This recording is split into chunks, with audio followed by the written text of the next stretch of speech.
एक गर्म रात में सब कुछ एक हसीन ख्वाब सा था। हेमंत का स्पर्श जैसे बिजली की लहरें मुझे बेहोश कर रहा था।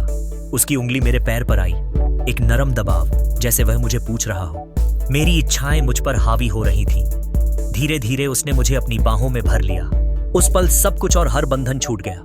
तभी मुझे लगा कि हेमंत के एक पैर का पंजा मेरे पैर के पंजे से छू रहा है। सारे शरीर में करंट दौड़ गया। मेरी अंतर्वासना भड़क उठी। मैंने वैसे ही उसे छूते रहने दिया। थोड़ी देर बाद उसने उसी पंजे से मेरा पंजे को धीरे से दबाया, मानो मुझसे इजाजत मांगी हो। हेमंत के साथ कुछ करने की लालसा इतनी प्रबल हो उठी कि मैं विरोध न कर सकी। मैंने हिम्मत कर उसी अंदाज में उसका पैर दबा दिया। मेरी ओर से सकारात्मक प्रत्युत्तर पाकर उसकी हिम्मत बढ़ी और चूत की आग के आगे मुझे अपनी मर्यादा इज्जत का ख्याल न आया। पति थाने में, बेटी बीमार, सब भूलकर मैं एक गैर मर्द से चुदने को तत्पर हो उठी। उसका पैर मेरे पैर से रगड़ खा रहा था।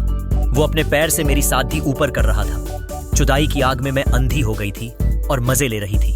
तभी उसका एक हाथ मेरे ब्लाउज के ऊपर आया और धीरे धीरे वो मेरी चूचियां दबाने लगा। कुछ देर बाद उसने मुझे बाहों में भरने की कोशिश की। मैंने बड़ी मुश्किल से अपने आप पर काबू कर उससे छुटने की कोशिश की। मैंने कहा, नहीं, ई। ये एक कमजोर इनकार था, पर अब वो मानने वाला नहीं था। उसने मुझे क्योस कर बाहों में भर लिया और लेटे लेटे मेरे गाल चूमने लगा। मेरा बदन खुद ढीला पड़ी डीहने लगा। वो समझ गया कि बात बन गई।